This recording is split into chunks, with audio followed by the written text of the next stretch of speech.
Welcome everyone to the Nexus Gaming Series. I am your caster Bahamut. I am joined this evening by Bandit, who is currently eating his foot, and my co-caster Kage. How you doing? Are you ready for your first replay cast, my friend? You are muted. Oh no. I'm totally ready. Let's get there into you go. I just like to mess with people, give a little bit of a scare to my co-caster, just real fast. I mean, it's an easy way to make sure that I'm on my toes. But we have got a nice little replay cast for all of you, and then we are going to be diving into a Division A game after that. But first off, Kage, how's your evening? What are you expecting from Division D? I'm expecting some fun games. I'm just expecting this, people just want to play what they want to play, and if one team demolishes the other team, that can happen. If it's an even fight because they're both in Division D, then yeah, we're in for a wild ride. Alrighty, well, let's go ahead and jump on into this because we are ready to go into our game number 1. And on the left-hand side, we have got the members of FF and the Pancakes. We've got Jaeger going to be on the Diablo. We are going to be having Mr. G going to be on the Rhaegar. Courtney is going to be on the Orphea, it looks like. We have Mr. C. We'll go with that. Is going to be on that Leoric, and Stampy will be on the Maiev. On the...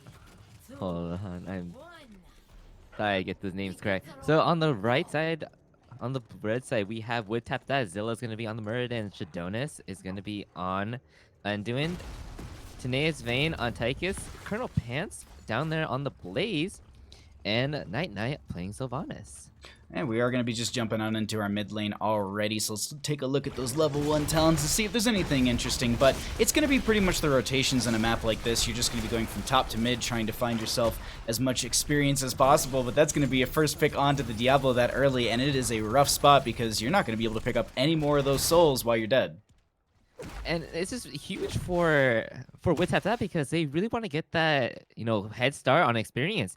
They're a huge sustained comp, and what they want to do is that they just want to, weather the storm, because really, what the other team is looking at is that they're just looking for that level 10 wombo combo with Orphea and Maiev, whereas, Wits Have That, they slow down a team fight, they will win it in the long run. And I think that's actually a really good point, because once we get to these 10s, we're going to be getting into we're going to be seeing two different teams, essentially. Like, the pre-10 is going to be a lot different. It's going to be rotations, experience. You're going to be playing a more passive, a slot slower game. You will have one big breakout fight over that control point A. Control point B, maybe you'll be having the 10s right as that does hit. But that big wombo, you have the Entomb, as you said, you have the Orphea as well as the Maiev, so there's just so much blow potential there, and the Apocalypse is a great setup as well. Or you even go into Lightning Breath as a setup for the slow, and you have the Ancestral if they try and dive onto that Diablo. So really good start coming out from the members of FF and the Pancakes, but we'll see if Wood Tap That can respond when they actually come into that level 10s. But this is a biotic emitter they're going to dive into. Jaeger does have the pickup onto it. They get the Shadow Charge into one. This is just going to be Stampy throwing out a lot of these damage. All these Fan of Knives are going to be going out, but they still lose their Diablo again. Zilla's able to make it out with a couple hundred health, and Stampy is actually going to be going down as well. 2 for none trade in favor for the members of Wood Tap That. And you look at that, it was a really long sustained fight, and Wood Tap That definitely came out on top. And not only that, they burned the turret of FF and the Pancakes down up in the top lane. Oh, that's a really good Storm Bolt. Colonel Pants is going to be diving so far forward, just tanking those shots. Night Night used a trait to lock down those towers to make sure there isn't going to be any extra damage going on to Colonel Pants. But really good synergy, really good communication, almost getting that kill. And we're just peeking up through these lanes, rotating through top, mid, and bottom, getting an idea of what they're doing here. Actually, Night Night going to be hearthing back for full mana, as Control Point A will be popping up here in the next 20-some seconds. And you're a player in these games a lot of the time, Kage. What do you do in these points? How do you set yourself up for a win over Control Point A? Well, you look at FF and the Pancakes, they're playing the game out very well. You're looking at the experience right now, and what do they see? They actually have an experience lead over the Wood Tap That, even though Wood Tap That has 3 kills to 0. Now that's huge. That just shows that their Leoric has been doing a really good job soaking bot lane. And even though that they've lost a couple people, they've been doing still a very good job rotating between mid and top, getting the camps, which provide a little bit of XP as well. And then we also see right now, Wood Tap That is still going to be channeling. They're trying to get that, extra bit of charge on the point. But FF and the Pancakes is going to try to get that level 7 talent advantage and then try to take a fight towards them. Having that talent advantage over a control point A is often what we do see a lot of teams go for, and that's definitely the kind of the threat that's brought to the table. But you can already see right now they're not too worried about that. They're going to continue to charge this up in their favor. They got Blaze still soaking bottom. I think they might have a little bit of vision on Leoric, and they have their top lane camp pushing out as well. So now that Leoric's up here, they might want to play us a little bit slower. You can see that they're mostly leaving Zilla on that main tank. They start to back off now, and I think this is the reset, pushing it back over to the side of the blue team so they can actually get the charge themselves. But Colonel Pants sitting on this point, denying it with that contest. Kage, I think they're going to try and push in for this fight in just a moment. Oh, definitely. You also saw that the teams just came together. Once both teams started hitting the level 7 challenges, they just came together, and we have a big fight breaking out right now. No one gonna be getting picked off just yet. Just gonna have Tychus throwing a little bit of damage. They do step further forward. Huge jet propulsion coming out from the Blaze right there. They find the Maiev as the first kill. That's going to be Leoric able to get out of there with just a little bit of health, and they regain the point once again on the side of Would tap that. And look at this. It looks like they're gonna be going for this control point A. They're not gonna be able to fight over it without their Maiev. They go to top lane to clear this out. But control point A, you've got your first Triglav Protector. Where are you running it? You're definitely gonna be taking it mid. You're gonna probably do the exact same rotation that most people do when they get the first Triglav, which is gonna be taking it towards mid lane, trying to take out a little bit of that wall, and then they're gonna go to top lane, and they really want to get that well up in the top lane as well, because they want to, really set up their, point B, control point B very well. Diablo's getting a little bit out of position there.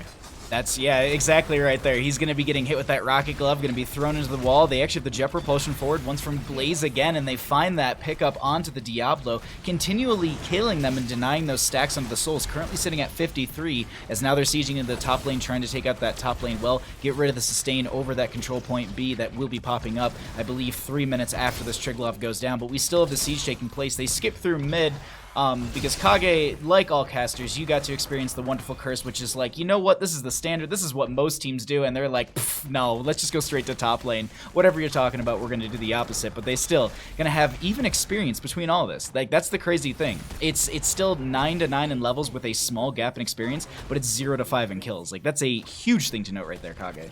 Yeah, we are definitely getting a lot of value in bot lane. He's been pushing this entire time, and he hasn't, without Leoric going down, he's just farming up a bunch of XP. We're looking at if you look at the experience tab, he actually has the most experience out of anybody in the entire game right now, even higher than with Tapsa offline, their offlane and Blaze.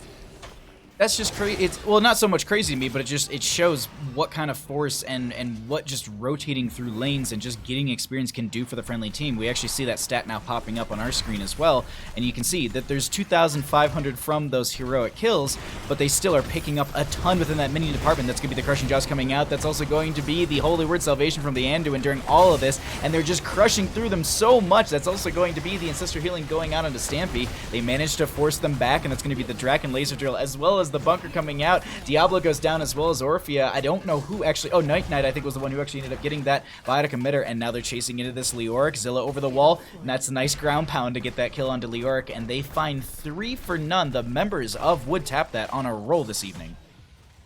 Yeah, it was a really big fight for Would Tap That, and again, we're not going to go into the notion that, hey, they just want a sustained team fight. They want a 4v5 right there.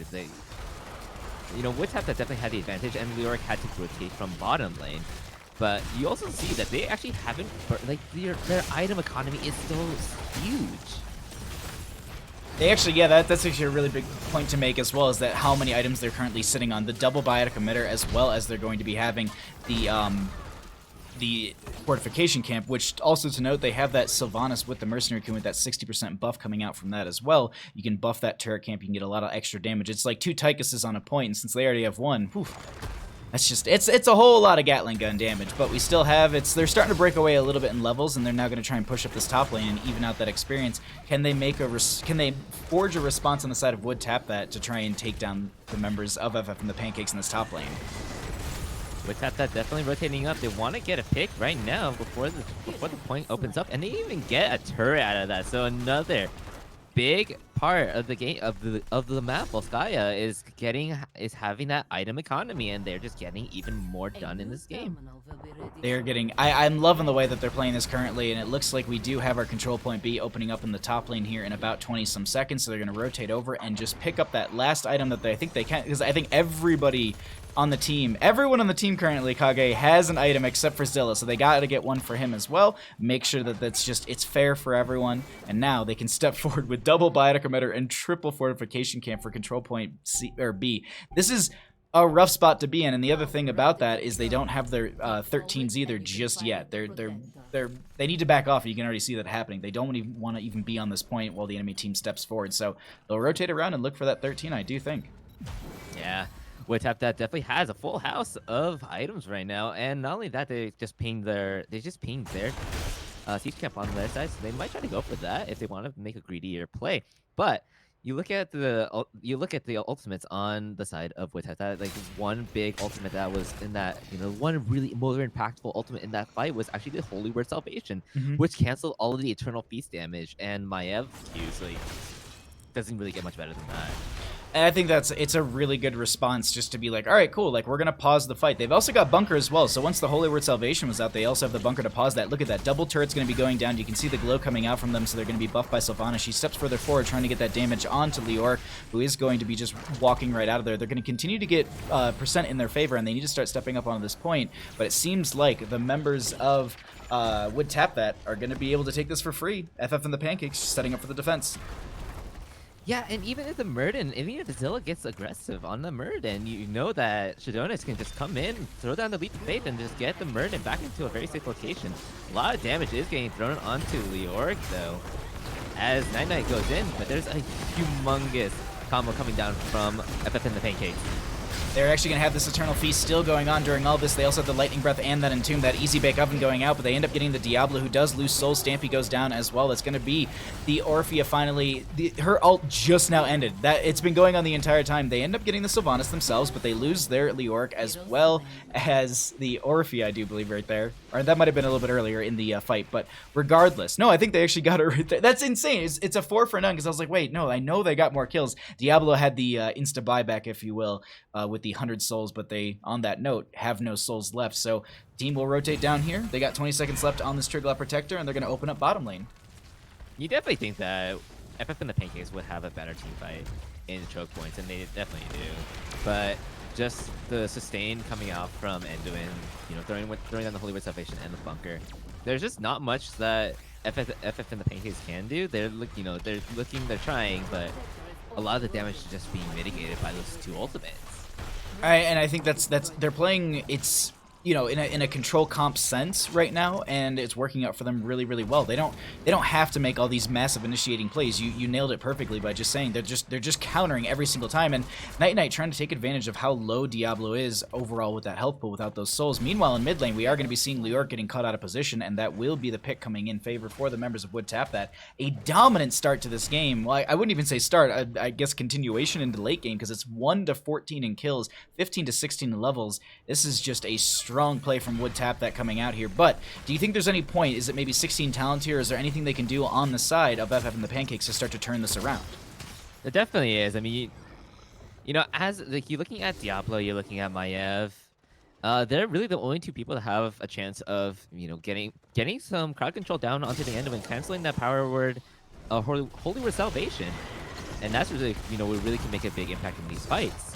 But FF and the Pancakes really about to hit that level 16 talent here, and they're super close. You look at this game, 14 kills to 1.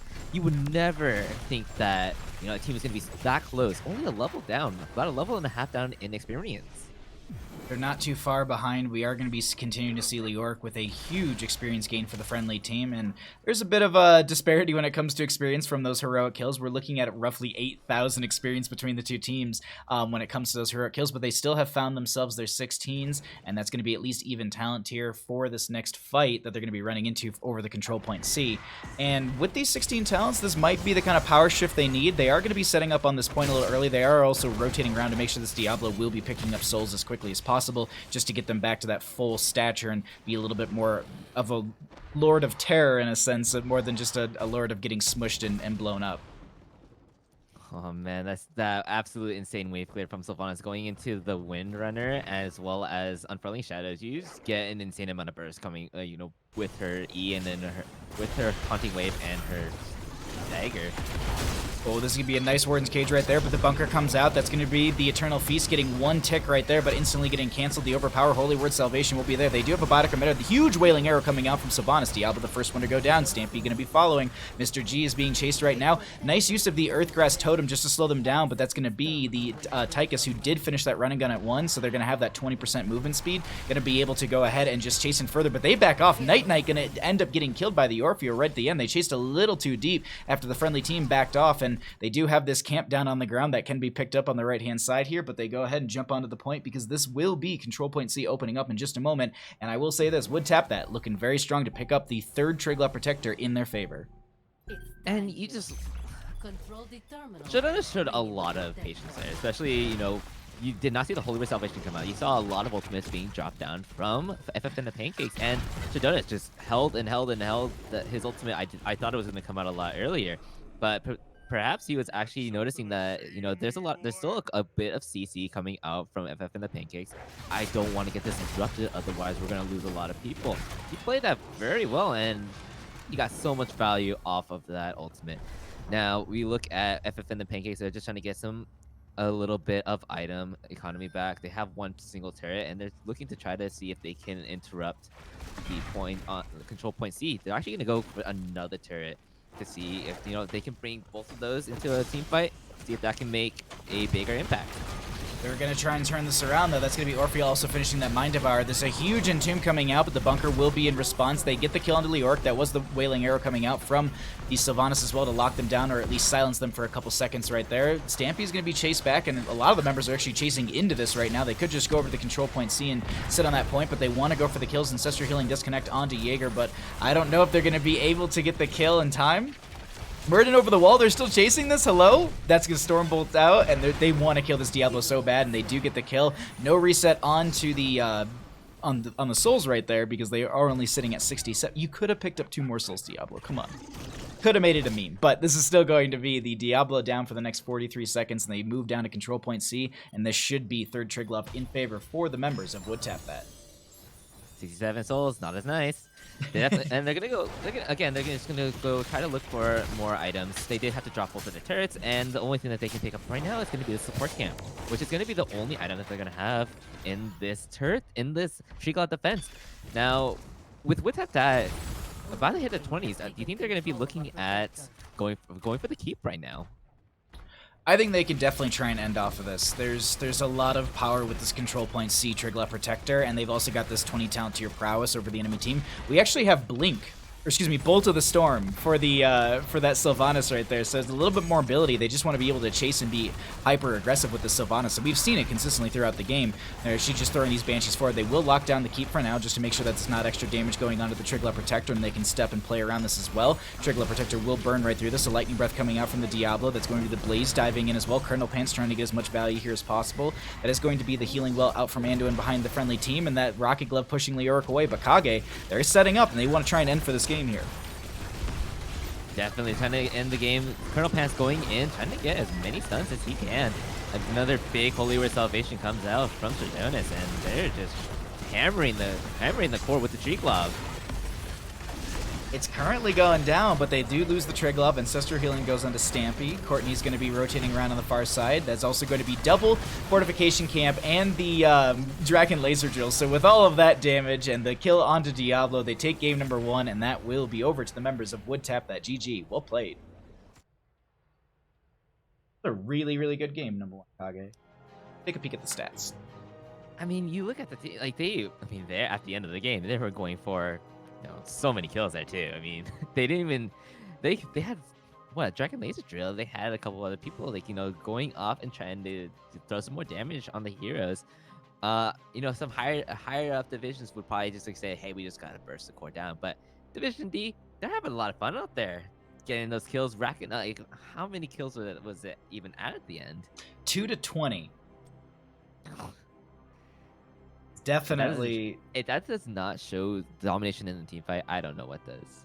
I definitely agree. So let's go ahead and let's update our team scores, and we're going to go ahead and get into our next game. I am trying to resend the alert from Moist Weenus. There we go. Thank you for the 69 bits, my friend. We very much appreciate that support. Let's get our second game here set up in just a moment. Kage, while I'm doing that, why don't you tell the lovely viewers at home about yourself? Hi. I'm Kage. I play offlane for Team Gilly Shark. Oh, no, just kidding. I'm actually gonna for Gilly Shark. I play as their primarily I play range DPS. I also flex into support. That's the majority of the information you need to get from my team because I do not leak strategies. Unlike the rest of my team that just goes on Twitter and says like, "Look at what we're practicing." I'm just like, nah, man. Forgot to bring you with. Hold on, take me a second. But I believe you also do a bulletless run of Borderlands you've been doing lately? Yeah, so I'm actually when I got back into streaming, I actually started streaming again. And hold on, am I not with you right now? No, I messed up, so I gotta just redo it, but it's no big deal. Okay. So yeah, like when I got back into streaming, because I used to stream, back when Hearthstone was a lot bigger, like back in 2014, 2015. And that's what I did for a while. That's like why I have enough followers to hit that affiliate mark. But when I got back into streaming, one of the things I wanted to do was, become a Borderlands streamer, because that's what I used to do back when I was, doing those early streams. I was doing Hearthstone, Borderlands, and now with the announcement of Borderlands 3 coming out, I just wanted to go full bore onto that sort of content, become more of a content creator for Borderlands, and then also, hey, just have a little bit of fun, because doing challenge runs a lot more fun than I actually thought they would have been. That's true. No, I'm super excited for Borderlands 3. It's actually going to be coming out like 3 weeks. Oh, very soon. It's like 3 weeks from now, isn't it? It's like the first weekend in September. Like, isn't it over the September 13th? Oh, I thought it was over the holiday weekend. I was excited to have like a 3-day weekend of just playing games. Well, you know what? Dude, me too. I'm honestly probably going to just say, hey, work. Yeah, this is basically a vacation for me. I do take my parents home that next day, and so I think that's pretty much like when I get back from the airport, that's all I'm doing. But either way, we do have ourselves a game number 2, so let's go ahead and get on into this. We are going to be heading into Tomb of the Spider Queen. On the left-hand side, we've got the members of FF and the Pancakes. We've got Mr. G going to be on the Junkrat. Mr. Sweet, I think, is going to be on that Imperious. We have Courtney going to be on the Malfurion. Stampy will be on the Cassia, and Jaeger will be on the Muradin. And on the right-hand side, we have Wood Tap That. We have Zilla on ETC. Night also going to be on the Sylvanas, just like last game. Shadonis reprising his role on Anduin. Colonel Pants on Blaze. And Tanaya's Vayne on Reynard this game. Let's go ahead and jump on into this. And a couple role swaps as well, if I'm not mistaken. Because wasn't Courtney... Yeah, Courtney was the Orphe in the last game, and Mr. G was the Rhaegar. So, gonna have some role swaps right there and just onto different heroes. But either way, we'll see what's going to be happening with these level 1s as well. As Unfurling Shadows once again for the Sylvanas. We do have that Thunderstroke for the Cassia as they dive in. That's a lot of good damage starting out right here. Jaeger taking way too much. That's going to be the Anduin with the lockdown, and Muradin's the first one to get taken out. Can they find themselves an Imperious as well? They do. The Angel goes down, a 2-for-none trade. Let's actually, Kage, let's highlight this experience this early game, because this is something that I think a lot of teams is sometimes focused a little too much on, just the early game kills, the early game experience. And we're looking right now, 2 kills, sub 1 minute, 600 experience. 600 experience, hey man, that 600 experience might be the difference between a talented advantage fight and a non-talented advantage fight. I'm just saying. Fair, but yeah. Also minions have already surpassed that by about 200. So it's just like, yeah, you can get some early game experience, but more or less, like, just making rotations will yield you a lot more. That's just the one thing that I want to always hammer home to certain people, because like I get into games and they're just like, let's go fight them. I'm like, no, we could like soak and get experience and then just win, because we'll be higher in level and we just rotate. But that's my own soapbox to stand on for a bit. Anyways, back into rotations. We're on Tomb of the Spider Queen here, Kage. Yeah, and you look at what Tap That, they are also looking for. They look like they're playing in a more aggressive comp this game as opposed to the last game, especially with Zilla on an ETC. Now you're looking for an ETC like that is basically a we power slide in, we get a kill and we get out, or we power slide in and we might die. It's very kind of we're in or we're out. That's definitely a good way to put it, because if you dive in and you're in the friendly team doesn't come in with you, then you're going to be cooked beef. But that Cassia will be able to dive in as well, and you have that Sylvanas who's going to be able to step further forward as well. Or excuse me, Cassia's on the opposing side. The Sylvanas to step further forward, on that Blaze to also follow up. But speaking of Blaze, we do have Colonel Pants in this bottom lane going up against Mr. Sui, I think. No one in chat has corrected me yet, so I just assume that I'm right on that one. Winning is overrated, by the way, apparently coming out from Chaotic Order in chat. So that's just something that we also need to take home here, Kage. Hey man, as long as you get MVP of the NGS season, that's all that really matters, right? It's all about your personal KDA and your own stats. It's not about the team, because that's what Here's the Storm is. It's all about personal stats. Oh yeah, as long as you can get as long as you're on fire. I mean, if you're on fire, the rest of the team is not. Then what does that really tell the rest of your team? It's like, hey, I'm doing better than you, right? Ooh, speaking of early game dominance from chat right now, Jaeger taking a lot of damage. That is a good point. Oh, hold on, Zilla. Do you have Crowd Surfer? You don't, but you do have a Leap of Faith, and that's going to be able to pull them back over the wall. Really, that's such a good answer to the Junkrat Concussion Mine. Granted, though, I think Junkrat Concussion Mine's what, like a 16-second cooldown, and the Leap of Faith is 80 seconds, so it's a bit of a gap between those, but at least you'll be able to kind of pull them out of those risky situations. And you see WoodTap that. They're definitely stepping up. It's not just because of the Sylvanas. I mean, ETC's tanking quite a bit of damage there.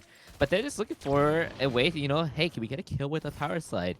Is it going to be is it an option that's available? And definitely with 4v2 mana advantage, you can definitely take a really quick pick right there.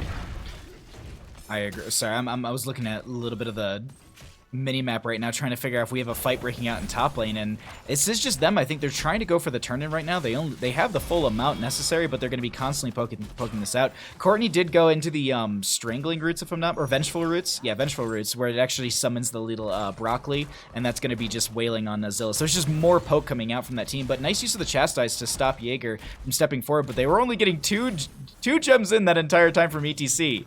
And they mostly should have been rotating Blaze out, putting the friendly team in bottom and getting this turn in. But now we're seeing the rotation come into bottom. Chastise goes out. They're looking for that Imperious, but the power slide's a touch too late. Same thing with the Jet Propulsion forward. Junkrat has found themselves a nice concussion mine that actually zoned them away for a second. Colonel Pants, if they didn't have that Leap of Faith, would definitely be down. But luckily, I think that was probably just off a cooldown from the last time he used it. I mean, FF and the Pancakes had a tremendous play there, and they by all means should have had the Blaze kill. I mean, there's nothing, nothing else about it. They threw down the vengeful roots. They had the mine in the perfect spot, and just Anduin ever making his teammates elusive. Anduin's just such a pain sometimes. But we do have first Web Weavers coming into the lane, and we'll see what they are able to bring to the table with the Sylvanas, with this Blaze. They've got some decent siege with that Raynor as well. Can the ETC find themselves a power slide onto one of these members? They're playing really close up to the front gate. They're not allowing, ETC to have that zone to work. But Jaeger is out a little bit here, and there's no towers to force back ETC or Blaze, and you can see that they're running away right there really quickly. But top lane will pretty much be the priority from the members of WoodTap, that due to the fact that this is the boss lane. This is typically a lane where you see a lot of teams end through, and it's just it's a shorter lane as well, so you're going to be able to get the Web Weaver in here faster and push up the lane as well. But they're going to dive in forward. That's Jaeger taking a lot of damage. The Dwarf Toss goes over, but it's not going to be good enough, and Muradin goes down. Yeah, Zilla going in, getting the power slide, and once his team starts following up with him, there's very Muradin can do. I mean, he has a Dwarf Toss, but he has to really hold it. If he gets any kind of CC on him, I think the face mill actually got him out of that Dwarf Toss, and kind of just threw him down to his fate, but Blaze getting knocked over from the Junkrat. Once again, the Leap of Faith comes in. That's going to be so very well used. They're going to continue to siege in here. And the Web Weaver, while it does lose health over time, they're managing to keep a lot of that damage off of the Web Weaver itself, utilizing that Sylvanas' trait, as well as ETC and Blaze tanking a lot of the damage incoming onto this. They're going to start backing out. They're a little further forward in lane than I think they'd like to be. They've also gotten a lot of value here. Night, do they have a Banshee to get out? There's no Leap of Faith this time. Power Slide coming through from the ETC, and they're doing a great job of protecting that member as they rotate out. Really good communication coming out from WoodTap, that as well as just strong plays and just decisions they've made in these high pressure moments. Now, they don't have back-to-back turns. They were 10 gems off for a second. I was wondering if they're going to try and rotate into bottom, but you can already see Imperious backing out of here. Kage, you're sitting on the side of FF and the Pancakes. The enemy team has just blown through the top lane. They've got a lot of momentum in their favor. They're about to get back-to-back web weavers. What do you do as a team to start to bring this back? I mean, they're doing exactly the thing that you should be doing. They're getting their camps. They're trying to, you know, they're trying to get some turn-ins right now. Actually, I would want to see them go to the top lane, get that pushed out a bit because they're gonna get some catapult pressure every so often. But with that is just hit the level 10s, and they really can't look around like the turn-in points anymore. They might have to just give up a free turn-in to Colonel Pants. Colonel Pants gets it with those 32 gems right there, back-to-back in a sense. They do have that Hyperion from the Rainer, and so that's going to be a nice sieging tool for them. The one thing to note, and you actually just hit on this for a second, clearing out their top lane. The Web Weaver will descend as far forward as your minion wave is, or excuse me, as far forward as once they reach the enemy minion wave. So this would actually be crashing this far up where Jaeger is in top lane, and that means it's going to be directly dropping onto a keep. Now they're going to split the enemy team's attention by going ahead and pushing in through mid lane. They are showing that Muradin's in top lane. You can see it descended right there with that Web Weaver. So with that, they're going to say like, all right, cool, let's concede a siege here, hold the enemy team down. We know if they want to step forward, it's going to be a 4v5, actually a 3v5, because now that I'm seeing Imperius in bottom lane, so they've got pretty much free reign through this mid lane. They're going to rotate into top, and you can see it's pretty healthy still in Kage. They can make this a keep. They could potentially take core. Yeah, Jaeger didn't even try to clear out the minion wave up there, which was surprising. He was like letting it crash in. Ooh, zoning mosh. Zoning mosh is huge mosh. Just huge zoning mosh right there going up from Zilla, but Hyperion comes out as well to make sure they confirm it, and they step forward. Can they end the game here, Kage, at 8 minutes? Oh. They're backing off, and I mean that's the wise choice. Right now, FF and the Pancakes are looking for a way back into the game, and really what you don't want to do right now is just, you know, give up a bunch of experience. Granted that right now there's not pretty much gems for them to give up, and that's really like what you're looking for as well in this game, is to either get a lot of experience or get a lot of gems, you know, off your opponent's hands. With only 10 gems available, they're just looking for a turn in and try to take a team fight off of this. Well, they can see that the boss is up and available because it is still pinged on the map. It's going to be blocked by all of the little icons right there, but that's going to be a lot of damage onto Imperius. The ball lightning, I think, went out there, but it didn't bounce to many members. They're on the point, but Muradin jumps on here as well. As Sliver going over, that is going to be loss picked up in favor for the members of FF in the, or excuse me, for the members of Wood Tap That, and they're staying alive in this bunker as they dive in. That's going to be, this Imperius so very low, they get the pick onto them. That's going to be the Muradin going down as well. They find themselves a Malfurion Riptire out from the Junkrat, will pick up the Anduin, so unfortunately there's no leap of faith for themselves, but they step further forward. That was the penetrating round trying to get Stampy right there. They don't get that, but look at this Web Weaver in top lane, how far back it is, and it's actually chasing after the boss. It's going... Web Weaver. That fight was absolutely huge for Wood Tap That, and they just, like, you look at the gems, like, yeah, they turned in a ton, you know, FF and the Pancakes turned in a ton, but they lost a lot of their gems, and look at how many they're holding on to. There's only 10 on the Cassia right now. You look at top lane, still getting pushed in pretty hard. The Web Weaver unfortunately got 0 to no value. Bottom Weaver did go down. Mid Weaver gonna get cleaned up as well pretty easily. There's not very much siege damage from the side of FF and the Pancakes. They need to find another way to get into the fight, and it might be with level 13 talents. This is definitely one of those Web Weaver phases that the enemy team has gotten, and it's mostly just to kind of put a pause on the map to try and bring themselves back, to also allow them to siege in these lanes a little bit quicker and find some of that experience while they're also, you know, having a little bit of that buff in the lane. But once again, I mean, now that there's no keep up here, there's going to be consistent catapult pressure through top lane. You can see that's amounting quite a bit. They need to make sure that they keep an eye on that. If a fight gets stalled out for too long and they don't allow them to hearth back on the side of Would Tap That, FF and the Pancakes will be in a rough spot. And Muradin, being the one who's going up here to constantly clear this, is not going to be the fastest. They're actually, I think, going to cycle out the Junkrat for them, so that way at least the Muradin can be with the friendly team. But this is starting to get a little scattered, it seems, coming out from the members of FF and the Pancakes. Would Tap That, they're going to step forward. Huge vengeful roots coming out from Courtney as they also managed to just get right out of there. But that was at least a nice slowdown. I don't, okay, sorry, that was Light Bomb. For a hot second, I didn't look at the top, and I was like, did we just get Wrath of Angiris? But no, okay. Woo! Light Bomb went out right there, Kage. But it's just going to be a back and forth in bottom lane. They're trying to push this out a little bit, maybe look for a kill. And really, what FF and the Pancakes are looking for in a team fight, now that they actually hit the level 13 tiers, is they're looking to get a lot more value off of their ultimates. You saw in the last fight at the boss pit, we're actually looking for Muradin right now from Would Tap That. We're going to see him go down. Oh man, that mosh pit so very good. They get the Muradin, they get the Malfurion as well. That's going to be the angelic armament from the Imperius, throwing it backwards into the enemy team. They actually used the leap of fate to pull Night Knight back towards the friendly team. The ball lightning went out right there. They didn't get much value with it. Stampy going to be playing around this fort, but now it gets locked down by Sylvanas, who's going to be trying to step further forward onto them. They say, cool, I'll just rotate into lane. I'll be fine right here. But now they're going to be sacrificing this bottom lane fort potentially, and also they're going to be, I thought they were trying to make a play over the camp, but they'll back off and they're going to go siege through this bottom lane. Cassia hearthing back and making sure they're going to be up in this top lane for the clear into these catapults coming in. But a ruthless momentum coming out from the members of Wood Tap that doing a great job in our game number 2 on Tomb of the Spider Queen. Yeah, and they even had a huge lane, a huge pressure going from the mid lane. They had a Bruiser camp up. They have their, all the players are crashing to the bottom lane to getting pressure to that side. And really, what we're looking at a lot more impact coming from the side of Wood Tap in their ultimate. In the last couple fights, FF and the Pancakes, they had their Ball Lightning, they had their Twilight Dream, and really in the boss pit, it only got value onto ETC. This is the only member, and he was just tanked through all of that. They're looking to try to get a lot more value off their ultimates, and throwing the Riptide is out there where Enemy can heal it up. I don't know if that's going to be the play for them.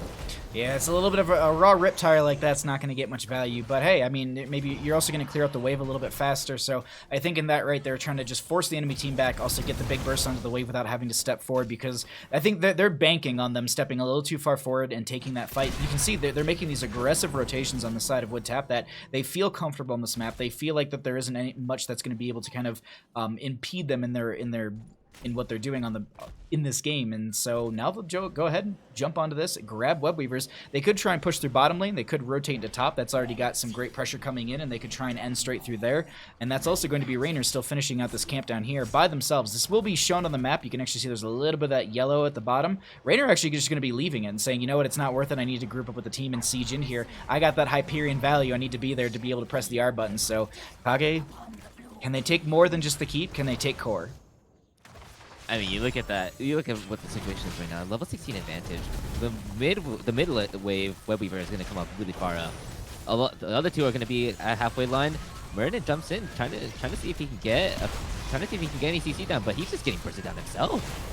Oh, Jaeger takes a lot of oh my god, the silence comes out from the Malfurion right there, trying to deny this. That's the Ball Lightning as well. Night Knight was trying to step forward and try and get the kill, but they can't land it right there. Riptire out from the Junkrat as well. They're going to be looking for a little bit of damage, but once again, as you noted, it's the raw damage from that Riptire. Going to be healed up by the Anduin with that Divine Star. Double Celestial Charge. Light Bomb comes out, but that's actually going to be, as they're walking away, they don't get much with that. Bunker comes out from the Blaze. Jaeger going to be diving away as well. 17 talent here in favor for the members of Wood Tap that they back out of mid lane after getting the keep, and they're not going to be going for core just yet. They could cycle into the bottom lane where their Web Weaver is a little healthy, but they've got a great wave with that as well.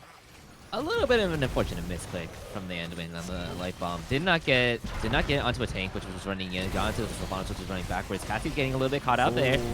Will actually go down.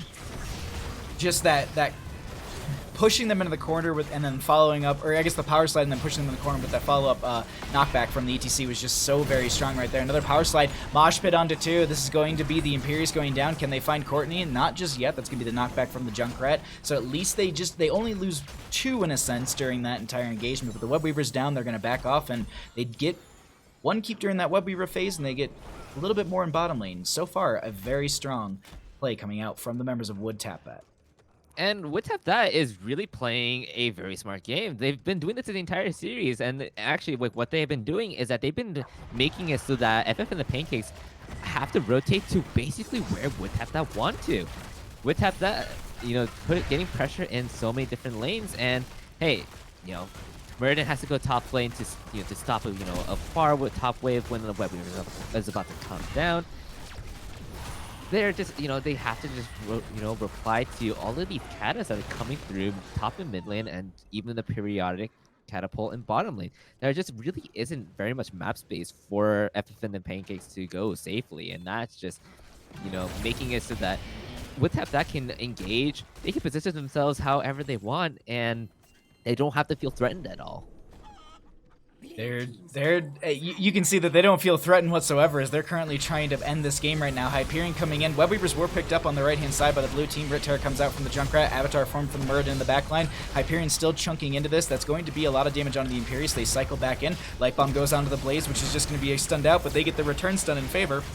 Ball Lightning goes out as well. They get the pickup onto the Imperius. The core is rapidly falling right now. It doesn't look like there's anything they can do. The bunker comes out as well from the Blaze, but the members of Would Tap That are going to be able to take game number 2, and they take the series 2-0. GG. Well played.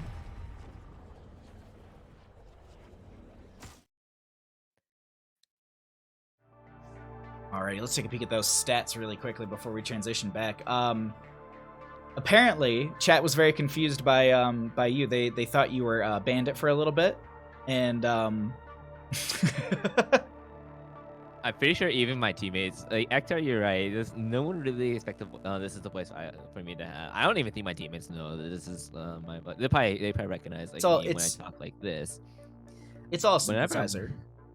Whenever I'm with my team, I'm either talking like this, like, you know, kind of like mellow, or I'm just like screaming targets at them. I'm just like, if I'm on Tastadar, you see me like going force wall. I force wall one person, I will be screaming their name on the top of my lungs. I'm pretty sure if they're not deaf by now, by the time that they kick me off of their team, they will be deaf.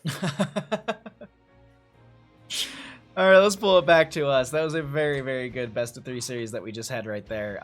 But Kage, that was your first cast. How you feeling after all that? There's a lot that I can improve on first off. I mean, did fumble the names unfortunately a little bit, but did have a lot of fun, and you know, you did make it also very easy for me to come into. But you know, there's like a lot that you can watch, because there's a lot that you can learn from, you know, games of any level. There was a lot that, you know, also the teams they can learn about themselves, about, you know, a little bit more about strategy coming from, you know, different divisions. And it's all about, hey, what can we at this level, what can we teach each other? We're playing at a recreational level, and you know, part of it is just having fun, part of it is just like, hey, you know, we also still want to win, so how are we gonna get better?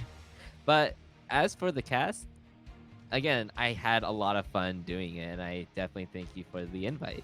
Absolutely. So when do we get first Kage cast? That's a great question. I'll leave it at that. It was a really, really great cast. It was so much working together. It was so much fun working together, and we'll be able to pick up quite a few more of these in the future. But yeah, I don't want to hold you up any further. That was an absolute blast, my friend. Before I let you go, well, first off, where can people find you, and what are you kind of up to in the Heroes of the Storm community? So you can find me on Twitter. I'm Kakakiri Hots, and I swear if people start pronouncing it as Cage Corgi, you might find the Twitter block pretty soon in your future. No, you can also find me. You can also find me on Twitch, twitch.tv/Kagekiri, and I do a lot of, like, right now I do a lot of Borderlands content. I will also be doing some Heroes content, you know, here and there, because Heroes of the Storm is one of the games I still love, and I play it very frequently. So if you ever catch my team, you'll probably find it on this channel as well. Bahamut does cast quite a few of the Gilly Shark games. And yeah, you can also find me on Instagram at Instagram.com/it's Kagekiri. I have not been able to get my handle, just my handle, on very multiple platforms. There's only Twitch, which flawlessly allows for name transitions. It's okay. I think the actual Bahamut is never streamed and has like 2 or 3 followers and follows 2 or 3 people. So I'm just like, oh, cool. Like, I guess we're just Bahamut gaming on everything. But